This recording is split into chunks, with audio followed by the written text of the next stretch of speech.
Episode 61. What should we do? The boar was fat and healthy. James estimated it weighed more than 300 pounds. He had killed such a huge beast with a single punch. The kind of strength needed to achieve this feat was unbelievable, especially given that the boar had been charging at him. James blew his fist like a cowboy blowing the smoke from the muzzle of a revolver after a gunfight. He shook his head in awe. I'd better be careful with this or I might accidentally kill someone. Despite all the exertion, he felt strength coursing through his whole body. Without saying anything, he lifted the 300-pound carcass with both hands and draped it across his shoulders. Then he walked out of the forest. He knew the smell of blood would soon attract all sorts of carrion and who knows what other creatures. His dad was a lifelong hunter who knew how to butcher wild game. James's plan was to invite the entire town back up to the house tomorrow night for an old-fashioned pig roast. They would light a bonfire in the yard and have fun all night. The next day, he would leave for New York with Vanessa and, he planned to announce at the party, his parents, if they were willing to come.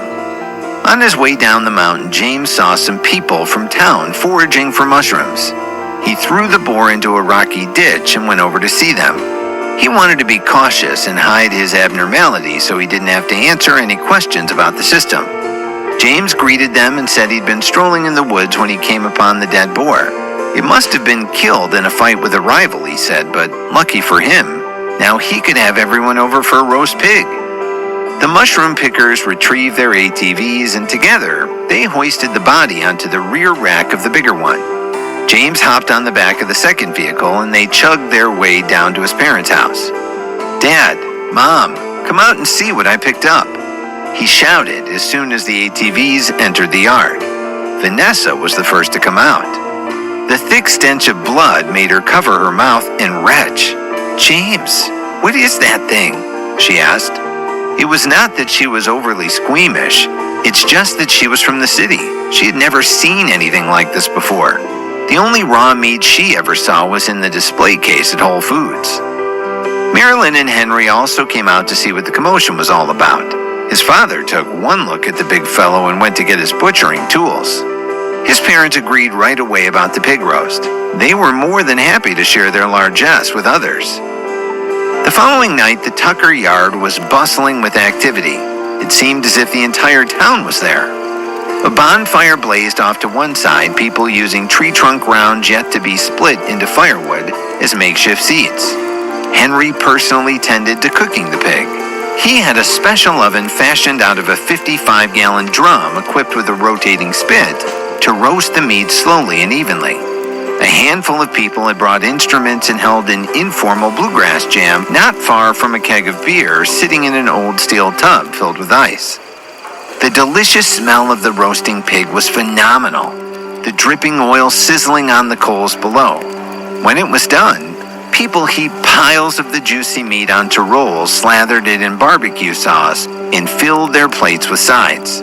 They sat around the bonfire or over by the band and chatted happily, their worries rising away with the glowing embers drifting into the night sky. Vanessa took part effortlessly in the festivities. At one point in the evening, she had a group of children hold hands and form a circle, then taught them a fun dance she'd learned in camp as a kid. The children were delighted by the attention from this fun city girl. Vanessa smiled along with them. In the glow of the firelight, she was beautiful. James watched her with pure happiness. He was completely relaxed. Perhaps times like this were the true meaning of life, he thought. At around 9 o'clock, James stood up and gestured for everyone to quiet down. The music and some of the chatter continued in the background, but most everyone gave him their attention. I'm going back to New York tomorrow, he announced. Expecting whatever James had to say to be something bigger, Sam DePaul, the local mail carrier, let out a snort. That's it? He shouted. That's your important announcement? Everyone laughed. James smiled too. He waited for everyone to simmer down, then said, No, that's not it, Sam. I'm going to bring my parents back with me.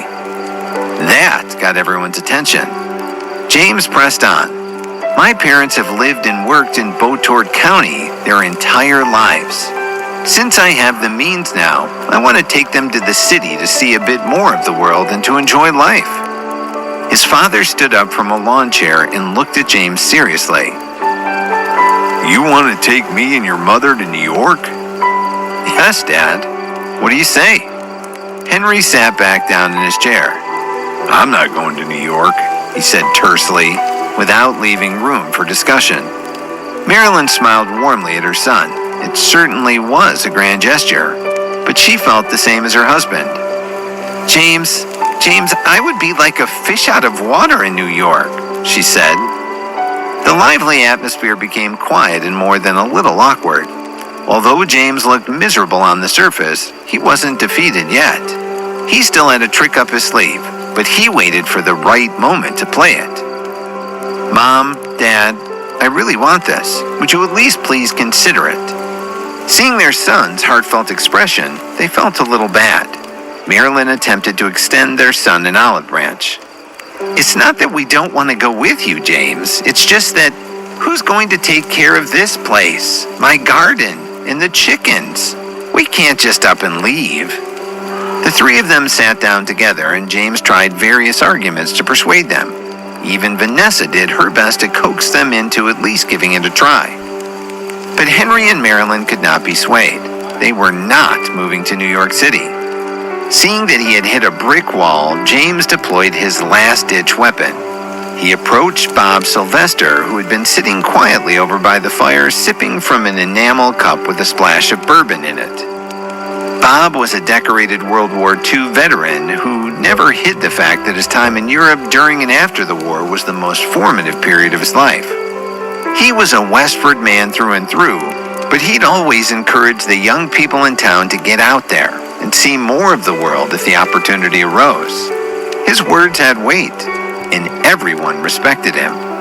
When James sat next to him and refilled his cup from the bottle of Jack Daniels by his feet, Bob smiled, as if he could read the young man's thoughts. "Bring your dad over here," he said. "I'll speak with him." James fetched his father and pulled up 2 chairs next to Bob. "Henry," the old man said, "I know you're as dense as a hickory stump, but don't be a fool. When are you ever going to have the chance again to live rent-free in a place like New York City?" James's father tried to make his case. "Bob, I'm not used to city life. You know that. Bob cut him off. "How do you know you're not used to it when you haven't ever lived in one? If you don't like it, you can always come back."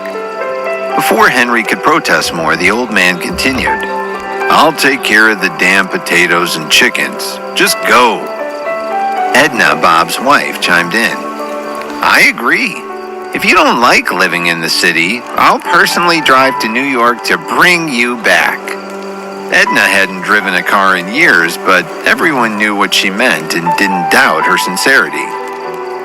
By now, others had gathered around. Old friends Henry and Marilyn loved and trusted, and tried to gently persuade the couple. They left James's parents with few excuses.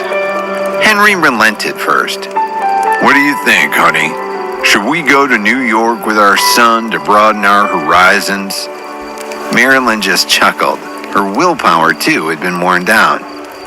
"Okay, old man. If you are game, I am too." James leapt up from his chair. "That's the spirit? Mom, Dad, Vanessa and I will take care of cleaning up out here. You guys go in and start packing. We'll head out in the morning." James hurried them into the house, afraid that something might happen to make them change their minds.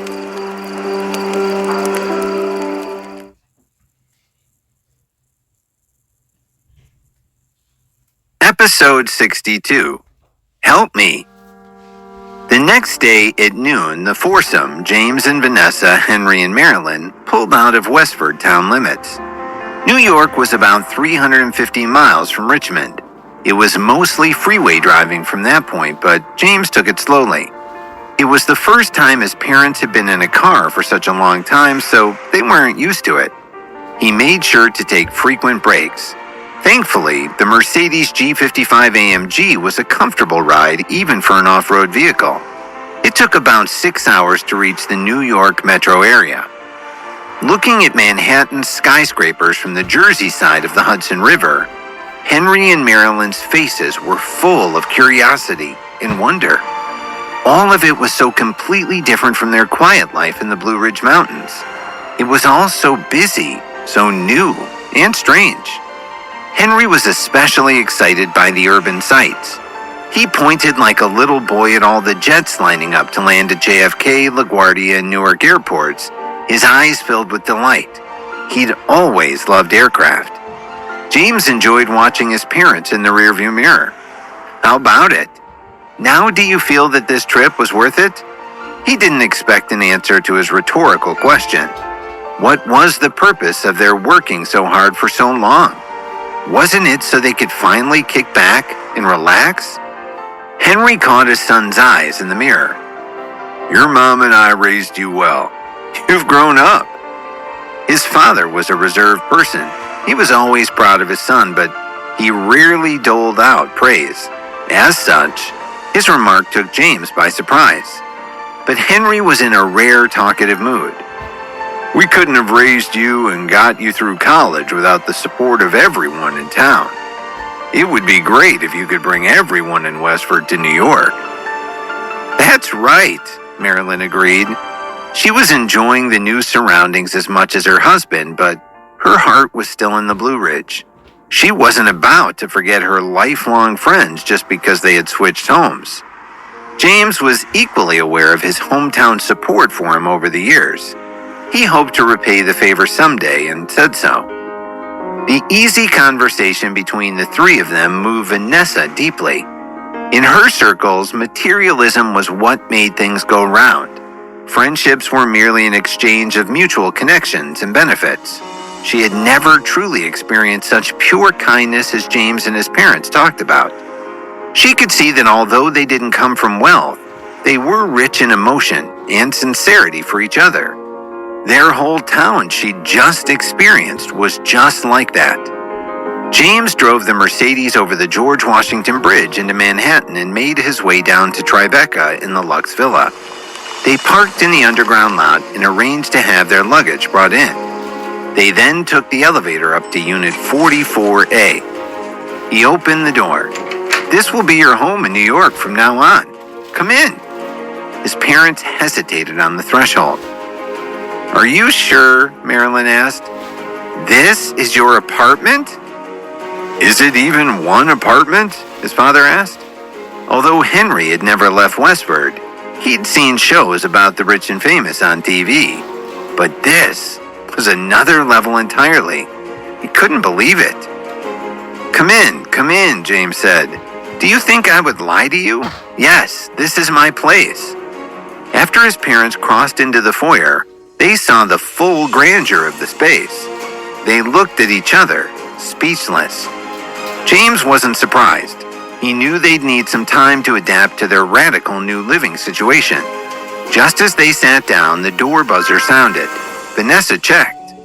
It was Scott and Krista. Scott Parker was now living in Unit 44B adjoining James's condo. He had already moved his family there and was settled in. After introductions all around, Scott invited James to dinner that night, then went back to help his wife with the kids. Vanessa took the opportunity to say her goodbyes and head home. Krista was about to leave as well, but James asked her to wait for a minute. He walked with her down to the garage and took a Chanel bag from the Ferrari. This is for you, he said. He'd been saving it for her.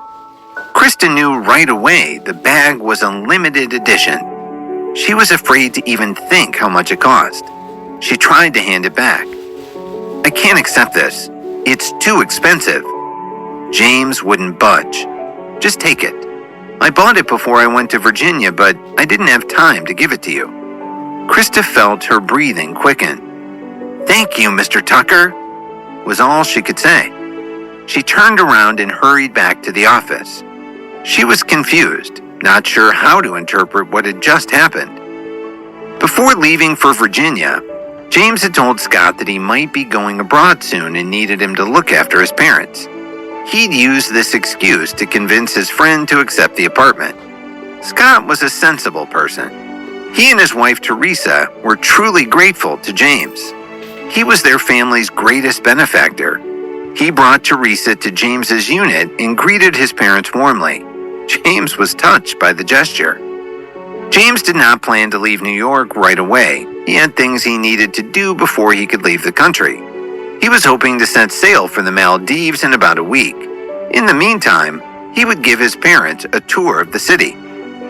Marilyn and Henry adapted quickly to life in New York and thoroughly enjoyed their son's tour of its famous and some lesser-known landmarks. Tonight, James had just returned home and sat on the sofa to take off his shoes. There were still 2 days left before his departure. Just as he sat down, his phone rang. He looked at the caller ID. It was Katie. He clicked on accept. Her terrified voice came over the line. "James, help me." His entire body tensed as he rose to his feet. "What's wrong?" Although he and Katie had not been lovers in the past, they still had a thing for each other ever since the reunion. Their relationship was now in its early stages. His outburst caught his parents' attention. They'd been watching TV on the sofa. Henry stood up. "What's wrong? What happened?" James ignored his father's question. He asked again, "Katie, what happened? Where are you now? I'll come get you." But something was happening on the other end of the line. He could only hear sobbing, then a muffled struggle. It sounded as if Katie's mouth was being covered. An icy voice came over the phone. "Listen carefully. Your girlfriend is in my hands now. If you want to save her, bring $2 million in cash in 2 hours to the address I will text you momentarily. That's $2 million in cash, and come alone. If you dare call the police or if you do anything other than what I just said, you know the consequences." The call disconnected. James could only stare at his phone. Kidnapping! This was a kidnapping! James was shocked senseless. He didn't register his parents staring at him worriedly. Just as suddenly, his mind became calm and he began calculating his options. He figured it was because he had become a Grand Master. Who would want to kidnap Katie? After regaining his composure, that was the first question that came to his mind. In kidnapping cases, the perpetrators often had one of 2 goals. The first was rape, the other was ransom. The answer in this case was obvious. If rape was the motivation, there would have been no call. So it was for money. That raised a number of issues. First, the kidnapper had specified $2 million, but he gave him just 2 hours to get it. Anyone, no matter how rich they were, would need more time to pull together that much in cash. Besides, it was night. The banks were closed. Second, if it were purely for money, then it may have been more than a coincidence that Katie was kidnapped just when he had reestablished contact with her. No matter how he analyzed the situation, all of it seemed too coincidental. As James thought more about it, an image suddenly popped into his mind. "Mom, Dad, don't wait for me. I have to go out." Then he rushed to the garage without waiting for their response.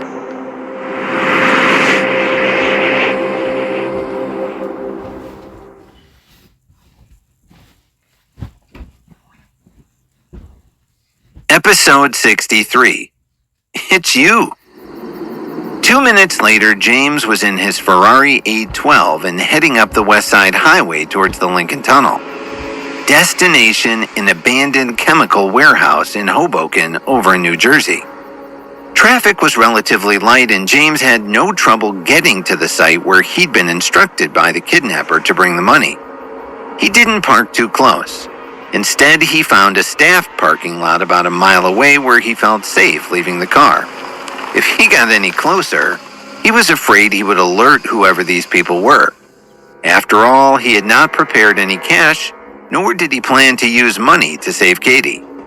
It was an especially dark night, and this part of Hoboken was sketchy. But James wasn't concerned. He was a Kung Fu Grand Master after all. Along with superhuman combat skills, His eyesight, hearing, and physical strength far surpassed those of ordinary people.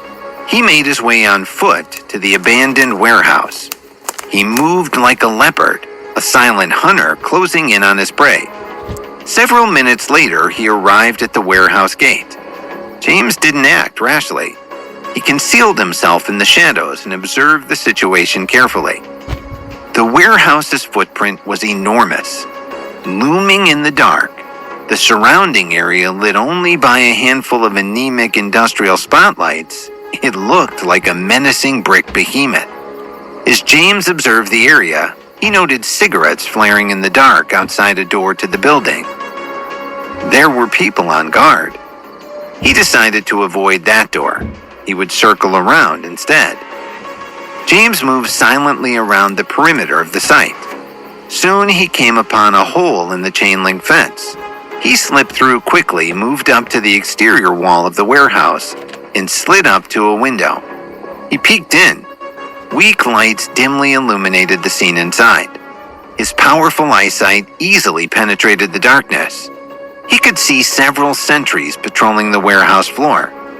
The men all appeared to be young and strong. They seemed like typical gangsters, but they were organized and disciplined, and they looked tough. They obviously belonged to an underworld group of some sort. Keeping to the shadows, James circled the area and counted the sentries. There were about 20 of them around the warehouse. "Seems like a trap," he said to himself. "So their real target is me."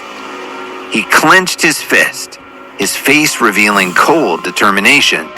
The kidnapper had taken things way too far. He's ruthless enough to hire all these killers to deal with me. Unfortunately for him, he's messing with the wrong person. James made his way around the building until he found an unlocked door.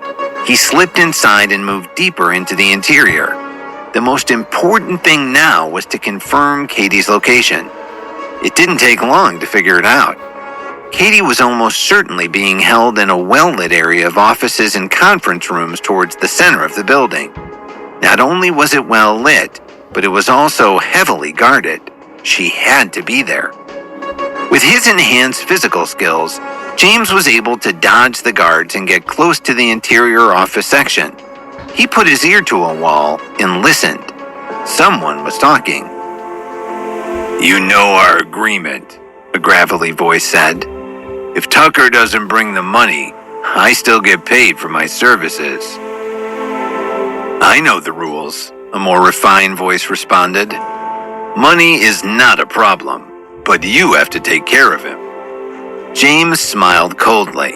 He recognized the second voice immediately. It was his college classmate, Lee Taylor. He shook his head. I didn't expect him to slink out of his hole after the reunion, he thought. Lee spoke again and James listened. "Tell your men to catch this guy, Santino. He is not to be harmed at first. I want him to choose between his love or his life in front of the girl." Santino knew his business. "Don't you worry about it," he said to Lee, then shouted to his men. "Stay alert. He should be here soon." From his location, James could tell there were more than 10 others in the immediate vicinity. Along with the sentries outside, there were at least 30 people in and around the abandoned warehouse. He slowly moved between hiding spots, looking for the best place to gain access to where Katie was being held. He came to a long window for an interior conference room and furtively peeked in. James could see the entire situation in a glance. He saw Katie firmly tied to a chair in the middle of the room. Her mouth was sealed with tape. Tears were rolling down her cheeks. She looked terrified and in pain. James felt a ball of fury igniting inside of him. He opened and closed his fists, preparing himself for what was to come. Not far from Katie stood Lee Taylor, his hands behind his back. His expression was smug, carefree, as if this whole matter was under his control. The big surprise, though, was that Heather Cassidy was also here. She and Lee must be lovers, James figured. For some reason, James felt a pang in his heart. She may be a pathetic bootlegger, but I never thought she would be part of something like this. In front of Lee and Heather stood a fat, middle-aged man with a gaudy gold chain around his neck. He had a fierce expression on his face. It had to be Santino. The guy looked every bit like a two-bit mafia thug. Behind him stood a knot of burly men. They would be Santino's toughest guys, James thought.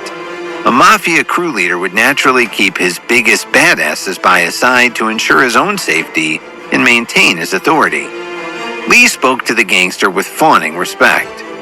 You don't have to be so careful, Santino. This guy is no fighter. Any of your men could kick his butt. Maybe, Santino replied cautiously, but the police have been coming down hard on us lately. We have to be careful in everything we do. I don't want to make a single mistake. Lee didn't respond. He raised his wrist and glanced at the time. Then he slowly walked up to Katie. He grabbed her chin, grinned wickedly, and said, If Tucker dares to come, I'll show you his true colors. Katie gave him a fierce glare. She tried to say something through the duct tape over her mouth, but it only came out as a muffled garble. Apparently, Lee was interested in her response. He tore off the tape. As soon as the tape was off, Katie spat in his face. James will definitely come and save me, she snarled. He's a real man, unlike you. She looked more angry than afraid now. Hearing this outburst, Heather rushed over to defend her man. You're lucky Lee didn't let these guys have their way with you already. Katie matched Heather's anger volt for volt. I never expected you to be Lee Taylor's little wench. Heather pulled her hand back to slap Katie before Lee stepped in and stopped her. Lee looked at Katie with a perverse expression on his face. Do you know what I always liked about you? Your fiery temper. He wanted so badly to caress her face. Her fair skin, gem-like eyes, sexy lips. She was so beautiful and alluring. He couldn't get enough of her, and he could care less what Heather thought. She'd do whatever he told her to do, including mind her own business. He reached out for Katie. Bang! Right then, a sturdy door towards the back of the room smashed open. Amid the debris, a figure shot into the room like lightning. In an instant, the person was by Katie's side. He pulled her away before Lee could touch her. It was James Tucker. Lee's eyes widened in shock. He was so startled that he stumbled a few steps back and fell to the ground. He actually felt as if he was going to wet himself. You broke through the wall, he babbled. Off to the side, Heather's eyes widened as well. Her gaze filled with disbelief. How could James Tucker suddenly have busted down a solid door? That only happened in the movies, right? Even Santino had never seen anything like it. But he wasn't an underworld boss for nothing. He quickly gathered his wits and shouted to his men, Get him! Now! James still hadn't uttered a word. He moved behind Katie and tore off the tape that bound her hands. Then he caressed her face and said in a gentle tone, Don't be afraid. I'm here for you now.